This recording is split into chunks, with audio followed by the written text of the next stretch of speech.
Olá, maravilhosa! Seja muito bem-vinda a mais um vídeo aqui do YouTube. Hoje o assunto é desbiose intestinal. Você vai entender comigo o que é desbiose, o que causa desbiose e quais são os sintomas que esse desequilíbrio pode causar aí na sua saúde. Eu sou Joana Parola, sou especialista em saúde feminina. Já aproveito para me seguir aqui no canal, porque todas as semanas nós colocamos vídeos novos para vocês. E me segue também lá no Instagram, Joana Parola, onde você tem acesso a conteúdos que são exclusivos, aonde você pode interagir comigo. Quando a gente fala de intestino, antigamente a gente acreditava que o intestino cumpria duas funções principais, que era absorver os nutrientes que vêm da comida, da alimentação, e eliminar toxinas que vão embora nas nossas fezes. Só que, com o aprofundamento do estudo acerca do intestino, descobriu-se que o intestino ele cumpre uma função muito mais complexa na nossa saúde do que acreditava-se antes. O intestino ele é responsável também pela produção do nosso sistema imune. 80% do nosso sistema imune é produzido nas placas de Peyer, que fica lá no nosso intestino. E, além disso, o nosso intestino também é responsável pela produção e coparticipação da produção de diversos hormônios que são fundamentais, tanto para manter o nosso metabolismo ativo, potencializado, quanto também para manter o nosso humor. Então, entender o intestino e entender quais são os desequilíbrios que são causados ali no intestino é peça fundamental para a gente ter saúde, manter essa saúde e, obviamente, para a gente conseguir ter o resultado estético que a gente esteja buscando. E eu vou começar essa aula falando com vocês sobre esse livro aqui. O nome do livro é 10% Humano. O que quer dizer esse livro? Em 2003, houve um mapeamento do genoma humano. Eu não vou me aprofundar nisso, isso fica para uma outra aula. Mas, fato é que, quando fizeram o mapeamento do genoma humano, eles acreditavam que nós, seres humanos, nós teríamos por volta de 140 mil genes, 130 mil genes, 120 mil genes, porque nós somos seres ditos intelectualmente superiores. Só que foi um baque para todo mundo nessa época, foi um estudo bilionário, e que mostrou que, na verdade, nós temos 23 mil genes apenas. Então, o que faz de nós, seres humanos, tão inteligentes e tão ditos superiores assim? Não é a quantidade de genes, mas a expressão desses genes. Fato é que, em 2008, eles fizeram também o mapeamento do microbioma humano. E aí é que veio a grande surpresa. E aqui vai ser a sua primeira sacada com relação à importância do intestino na sua vida. Eles descobriram que nós somos 10% humanos e 90% da nossa estrutura é feita de bactérias. E 80% dessas bactérias moram no nosso intestino. Nós temos 10 vezes mais bactéria do que célula no nosso corpo. É chocante, não é? Pois é, esse é um dado extremamente importante. E tá aqui, 80% dessas bactérias que eles mapearam, elas moram no nosso intestino, elas estão ali ajudando na absorção de nutrientes, ajudando na manutenção dos nossos hormônios, do nosso metabolismo, e o nome que nós damos é o microbioma intestinal, essa microbiota intestinal. E quando a gente fala de microbioma intestinal, a gente vai falar de duas situações. Aqui você vai começar a entender alguns conceitos que você já vem escutando ao longo do tempo. Você pode ter nessas bactérias, nesse microbioma intestinal, duas situações. A primeira delas é um estado de simbiose. É quando você tem o equilíbrio entre as bactérias ruins e as bactérias boas que moram ali.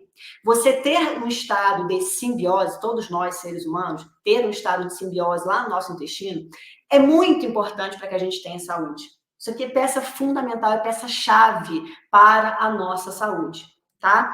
Mas a gente tem encontrado cada vez mais casos de disbiose. O que é disbiose, então? É quando você olha para esse microbioma intestinal e você percebe que existe uma diferença, existe um desequilíbrio, uma desarmonia entre a quantidade de bactérias ruins e boas, aonde as bactérias ruins acabam se sobressaindo. Então, disbiose nada mais é do que um desequilíbrio das bactérias que moram lá no nosso intestino, certo?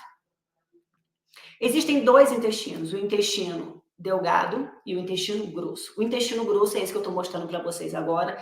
Ele é responsável pela produção do nosso sistema imune. A imunidade inata é produzida ali, como eu falei para vocês, nas placas de Peyer. Então, é muito importante a gente ter um organismo saudável aqui, também falando com relação às bactérias, mas com relação a outros pontos também, como a impermeabilidade intestinal, que é um assunto para outra aula, e o nosso intestino delgado, que faz a produção da nossa energia. Aqui você tem a produção dos ácidos graxos de cadeia curta. Todo ácido graxo de cadeia curta, ele é responsável por produzir energia no nosso corpo. E aí agora a gente começa a entender por que que as pessoas estão ficando cada vez mais doentes com muita facilidade. Pega um vento, pega um frio um pouco maior, ou viaja, se estressa um pouco, e isso já é o suficiente para levar a pessoa para um quadro de doença. O problema está no intestino. Por quê? Porque o sistema imune dessa pessoa, ele é baixo. Ele é baixo por quê? Porque você vai ver comigo daqui a pouco. A maioria das pessoas, eu diria que 99% das pessoas, tem algum nível de desbiose intestinal, pelo estilo de vida que a gente leva, tá? E também mostra pra gente aqui com relação ao quadro de energia que por que as pessoas estão muito cansadas? A gente vive um sistema de cansaço. Todo mundo está muito cansado, a gente acorda já cansado, final de semana está cansado, a gente está sempre vivendo um cansaço muito grande. Isso tem a ver com o lado emocional? Lógico que tem. Isso tem a ver com o estresse, com o nível de cobrança, isso tem a ver com várias coisas, são vários pontos, é multifatorial. Mas, obviamente, que isso também tem um impacto muito grande com relação à produção de energia que acontece lá no nosso intestino delgado. Quando a gente entra no quadro de desbiose, de permeabilidade intestinal, tudo isso faz virar um grande desequilíbrio, tá? Então tá aqui. Quais são os sintomas da desbiose intestinal? São diversos. Existe uma parte da literatura que defende fortemente que todas as doenças começam no intestino.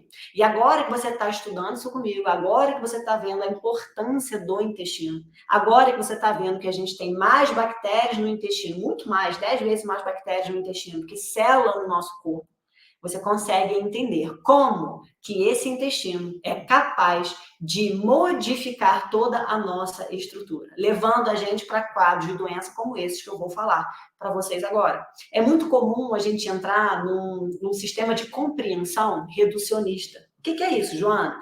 É quando você entende o corpo humano, é quando você entende o seu organismo de forma fragmentada.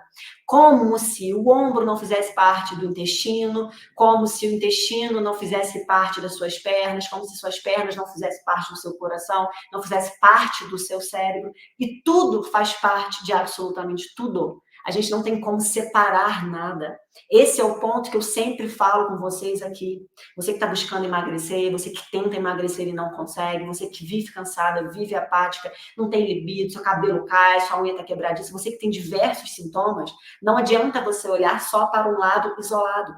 A gente precisa entender qual é a causa e tratar essa causa. Que todos os sintomas que advêm dessa causa, eles vão se resolver automaticamente. E quando a gente fala de um intestino disfuncional, um intestino machucado, você vai ver quantos sintomas vêm dessa causa. Tá aqui, sintomas de disbiose.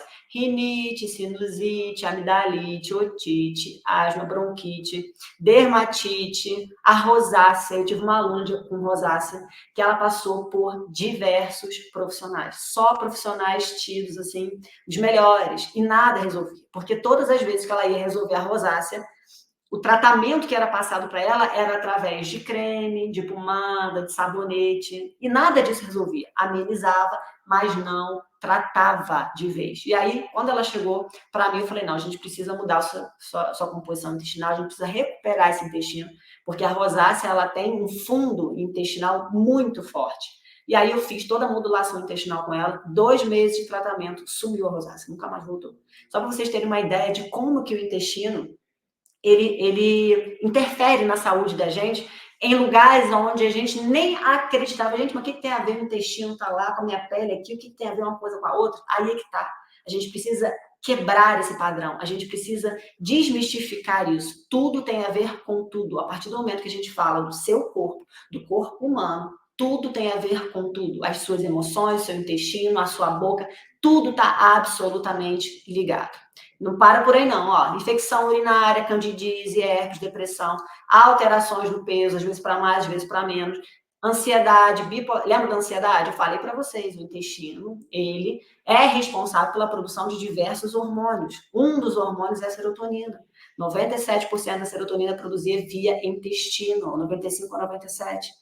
A serotonina é responsável pelo controle da sua ansiedade. Então, se você tem um intestino machucado, você vai desenvolver, ou você pode vir a desenvolver, dependendo da sua genética, a ansiedade ou não. Mas aqui, a bipolaridade, a síndrome do pânico, enxaqueca, a insônia, tudo isso pode e provavelmente tem um fundo intestinal. Então, quando você tem esses sintomas, não adianta você ficar querendo passar pomadinha, tomar um remédio, ou tentar resolver a situação de uma forma mascarada. É importante a gente entender a causa. Na maioria das vezes, a causa é intestinal. Então, tá aqui. Ah, Joana, mas eu já entendi que o intestino é importante, eu já entendi que eu provavelmente tenho desbiose intestinal, porque eu me encaixo nisso daqui.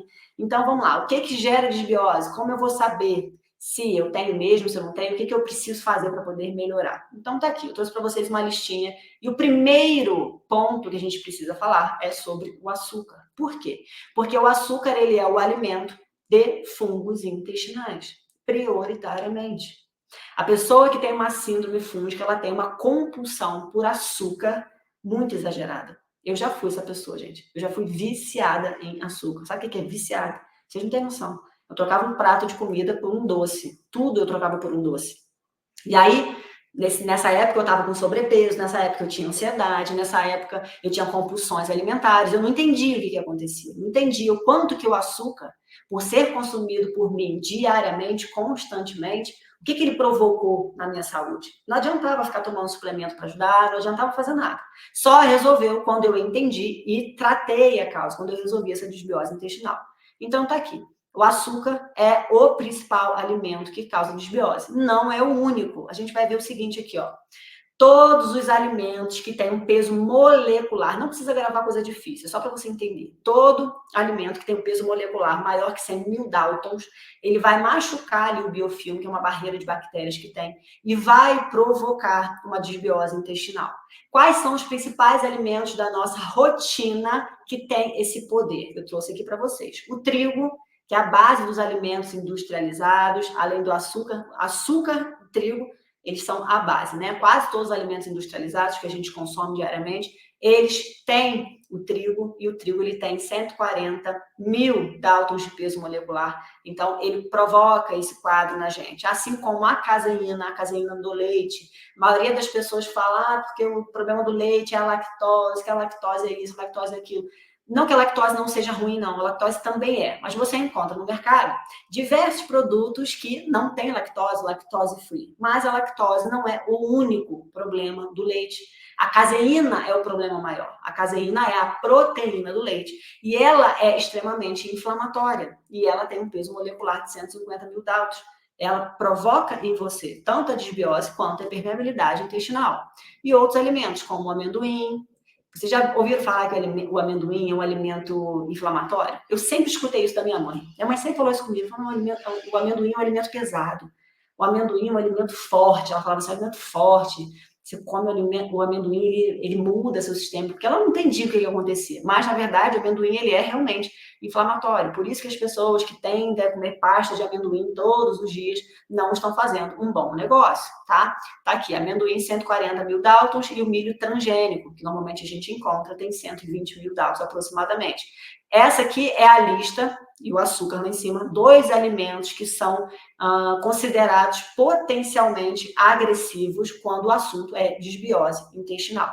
E além disso, a gente tem os medicamentos, anti-inflamatório, antibiótico, todos esses medicamentos eles têm um poder muito grande de alterar a nossa flora intestinal. Por isso, todas as vezes que você faz uso de antibiótico, de anti-inflamatório, você precisa fazer o uso de um probiótico também, para você regularizar todo esse seu sistema de bactérias, para você regularizar todo o seu sistema intestinal. E aí? O que você achou? Se enquadrou em algum desses sintomas aqui? Percebeu como é importante a gente ter um olhar mais atento para a nossa saúde, ter um olhar integrado e ter um olhar, principalmente, muito especial para o nosso intestino. A gente se vê na próxima.